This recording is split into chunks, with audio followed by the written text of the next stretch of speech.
साथियों, कक्षा 3 से 8 हेतु परीक्षा कार्यक्रम 2024-25 जारी हुआ है और इसके अंतर्गत कक्षा 3 से 8 के अंक विभाजन के बारे में महत्वपूर्ण जानकारी दी गई है। इसी के साथ ही 2 दक्षता आधारित आकलन भी यहाँ पे जारी किए गए हैं। दक्षता आधारित आकलन 1 और 2 और इसकी में जो दक्षता आधारित आकलन 1 है, इसकी समय सारणी जारी हुई है और इस वीडियो के अंदर महत्वपूर्ण रहेगा जो परख है और ऐसे 1 है, ऐसे 2 है, ऐसे 3 है, अर्धवार्षिक परीक्षा है, वार्षिक परीक्षा, इन सभी के अंकभार क्या रहने वाले हैं। दक्षता आधारित आकलन है, ये किस प्रकार से लिया जाएगा और इसके अंकभार भी क्या रहने वाले हैं। इन सभी चीज़ों की जानकारी आपको आज की इस वीडियो के अंदर दी जाएगी, तो आप वीडियो को शुरू से अंत तक जरूर देखें और यदि आप चैनल पर नए हैं तो चैनल को सब्सक्राइब करके रखें, जिससे कि इस प्रकार के महत्वपूर्ण अपडेट जो कि हम आपके लिए लेके आते हैं आपको सबसे पहले हमारे चैनल के माध्यम से प्राप्त होते रहे। तो साथियों, शुरू करते हैं आज का वीडियो। साथियों, विभिन्न प्रकार की परीक्षाओं और दक्षता आधारित आकलन प्रस्ताव की तिथियों और अंकभार निर्धारण के संदर्भ में एक महत्वपूर्ण आदेश कार्यालय निदेशक माध्यमिक शिक्षा राजस्थान बीकानेर के द्वारा जारी हुआ है और इसके अंतर्गत बताया गया है कि प्रभावी उपचारात्मक शिक्षण के लिए विद्यार्थियों के 3 बार दक्षता आधारित आकलन के स्थान पर सत्र 2024-25 हेतु गत कक्षा स्तर दक्षता आधारित आकलन को 2 बार किए जाने के संदर्भ में विभिन्न परीक्षाओं और दक्षता आधारित आकलन की तिथियों का निम्नानुसार निर्धारण किया गया है और ये एक महत्वपूर्ण जो कि आदेश है और इसके अंतर्गत सभी चीज़ों को स्पष्टीकरण यहाँ पर कर दिया गया है। देखिएगा, यहाँ पर दे रखा है प्रथम परख। साथियों, ये जो प्रथम परख है यह 21, 22 और 23 अगस्त 2024 को हुआ था और 8 ग्रेड यहाँ पे रहने वाला है का अंक विभाजन, यानी कक्षा के अनुसार विभाजन रहने वाला अंक विभाजन। पहला परख 10 अंकों का था, वह उसके अकॉर्डिंग। द्वितीय परख और ऐसे 1 है जो कि संपन्न हो चुके हैं 14, 15 और 16 अक्टूबर को। 8 ग्रेड यानी कक्षा के अनुसार इसमें भी अंक विभाजन हम लोगों को करना था। अब आता है हमारे पास में अर्धवार्षिक परीक्षा और ऐसे 2 और पूर्व कक्षा आधारित आकलन 1। देखिए, अर्धवार्षिक परीक्षा संपन्न हो चुकी है। देखिए, और अब हमारे पास में ऐसे 2 और पूर्व कक्षा दक्षता आधारित आकलन 1 जो कि अब होने वाला है। जो अर्धवार्षिक परीक्षा है वह दिसंबर 2024 में हो चुकी थी, 12 से 24 दिसंबर के लिए, और ऐसे 2 व पूर्व कक्षा दक्षता आधारित आकलन जनवरी के अंदर है, 20 से 22 जनवरी के लिए हमको लेना है। और यहाँ पर अंक विभाजन रहेगा। देखिएगा आप यहाँ पर अंक विभाजन कक्षा 6 से 8 के लिए आप देखेंगे तो 3 विषय ऐसे जिसके अंदर हमको यहाँ पर अंकों का विभाजन थोड़ा सा ध्यान में रखना है। अंग्रेजी, गणित और हिंदी।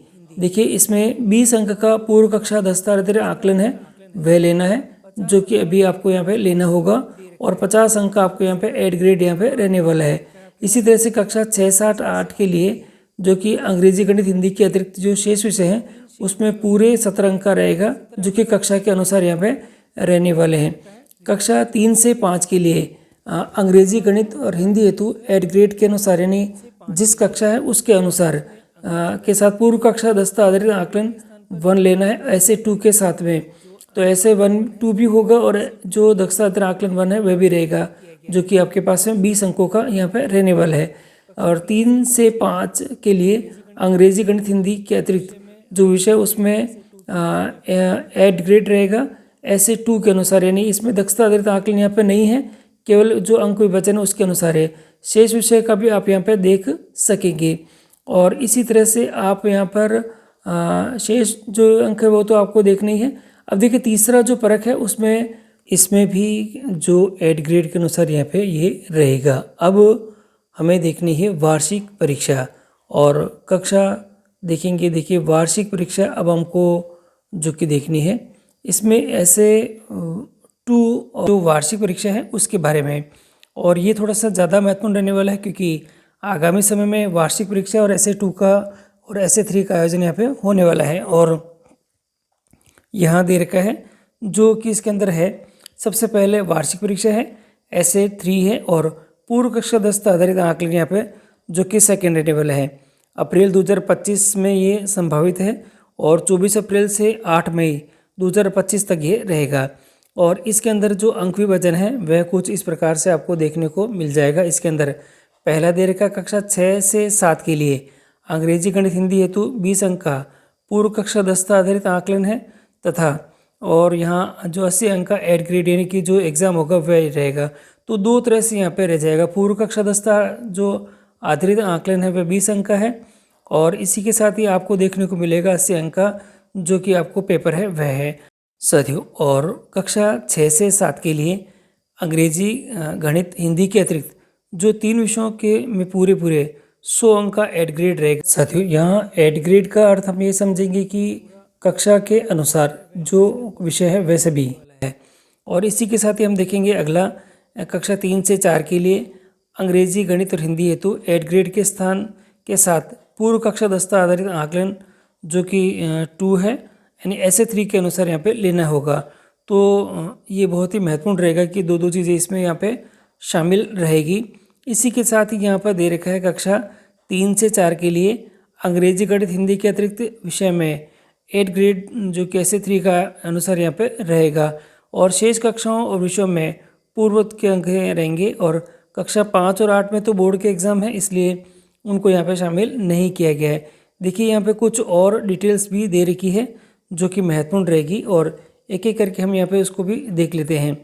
कक्षा 6 से 7 में हिंदी, अंग्रेजी, गणित हेतु प्रत्येक विषय में कुल 40 अंक की पूर्व कक्षा दस्ता जो आधारित आकलन है कक्षा स्तर परीक्षा 160 अंक की, यानी कि 10, 10, 50, 10 और 80 होगी।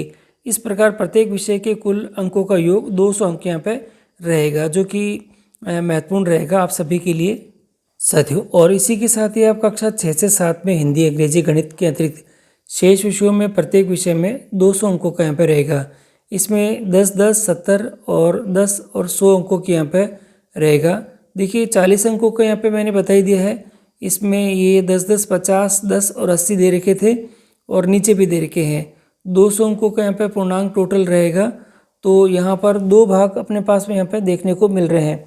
इसमें जिन विषयों जिनमें आपके दक्षता आकलन है वह अलग से 1 और 2 दोनों 20 अंक के 40 अंकों के हो जाएंगे, और जो कि शेष विषय हैं उसमें पूरे 200 अंकों का यहाँ पर जो कि पूर्णांक यहाँ पे रहने वाला है। इसमें दक्षता आधारित आकलन यहाँ पे उनमें इंक्लूड नहीं करना है। अब आपको क्लियर हो चुका है कि ये जो 10 दे रखे हैं, 50 दे रखा है वो अर्धवार्षिक परीक्षा का है, और 80 दे रखा है वो वार्षिक परीक्षा का है। 20 और 20 यहाँ पर आपके जो कि दोनों आकलन के यहाँ पे नंबर रहने वाले हैं। तो एकदम क्लियर हो चुका है कि 20-20 यहाँ पे आपके आकलन नंबर 1 और आकलन नंबर 2 यहाँ पे रहेंगे, और जो कि शेष विषय हैं उनके लिए भी यहाँ पर क्लियर है कि उसमें आपके 200 अंकों का यहाँ पे पूर्णांक रहेगा। इसमें 10-10 और तो ये दोनों परख हैं, 70 आपके पास में अर्धवार्षिक है, और 10 वापस तीसरा परख है, और 100 वार्षिक परीक्षा दे रखी है। इस प्रकार से ये सारा कार्य रहेगा। पूर्व कक्षा दक्षता आधारित आकलन नंबर 1 है। इसकी समय सारणी आपकी स्क्रीन पे दे रखी है। आप चाहें तो यहाँ से इसका स्क्रीनशॉट ले सकते हैं, जिससे कि आपको आसानी से इसका टाइम टेबल याद रह सके। 20, 21 और 22 तारीख को यहाँ पे जनवरी की यहाँ पे रहने वाली है। सोमवार, मंगलवार, बुधवार समय रहेगा। समय आपके पास में 11 से 12 बजे का रहेगा, और विषय आपके हिंदी, अंग्रेजी और गणित रहेंगे। कक्षा यहाँ पे 3 से लगा के 8 तक का यहाँ पे एक साथ यहाँ पे सभी का दक्षता आधारित आकलन यहाँ पे रहने वाला है। तो ये बहुत महत्वपूर्ण तिथियाँ हैं। आप इस तिथियों के अनुसार आप बच्चों को तैयारी भी कराएं, जिससे कि सही रहे। और नीचे भी दे रखा है, इसे सर्वोच्च प्राथमिकता देते हुए परीक्षा आयोजन संबंधी जो आप कार्य यहाँ पे करना सुनिश्चित करें। तो साथियों ये जो पूरा आदेश है जारी हो चुका है, और इस आदेश के जारी होने के साथ ही परख परीक्षा और जो कि उनकी तिथियां हैं, अंकबार है, ये सभी आपको अब जानकारी के अंदर हो चुके हैं। और महत्वपूर्ण 2 चीज़ें इसके साथ में शामिल हुई है। दक्षता आधारित आकलन 1 और 2 जो कि महत्वपूर्ण रहने वाले हैं। 8 ग्रेड यहाँ पर जो कि दे रखा है, मैंने आपको बता ही दिया था। इसके यानी कि कक्षा के अनुसार आपको यहाँ पे अंकों का विभाजन आपको करना है। और परख आपके पास 10-10 नंबर को है, ये 10-10 अंकों का दे रखा है। और बाकी जहाँ पर भी ये दे रखे हैं वो आप थोड़ा सा यहाँ पर ध्यान रखिएगा कि दक्षता आधारित आकलन किन विषयों का लेना है और किन का यहाँ पर नहीं लेना है। तो जिनके लिए पूर्व कक्षा दक्षता आधारित आकलन लेने के लिए कह रखा है, यानी कि कक्षा 3 से लगा के 8 तक के लिए है, तो वो आपके दक्षता आधारित आकलन है वो 20 अंकों का यहाँ पर रहेगा। शेष जो भी कक्षा है उसके कक्षा के अनुसार अंकों का निर्धारण आप करना सुनिश्चित करें। तो इस प्रकार से आपके दोनों ही दक्षता आधारित आकलन 1 और 2 के बारे में, और ऐसे 1, ऐसे 2, ऐसे 3 परख, परीक्षा और सभी की जानकारी इस वीडियो के अंदर आपको दे दी गई है। साथियों, फिर भी कोई समस्या है तो आप कमेंट बॉक्स में कमेंट करें और इसके अनुसार आप आपके विद्यालय के अंदर सभी परीक्षाओं का आयोजन करना सुनिश्चित करें। धन्यवाद। और सभी साथियों को वीडियो अगर आपको अच्छा लगा है तो शेयर जरूर करें, जिससे कि सभी इसके बारे में अप टू डेट हो सके।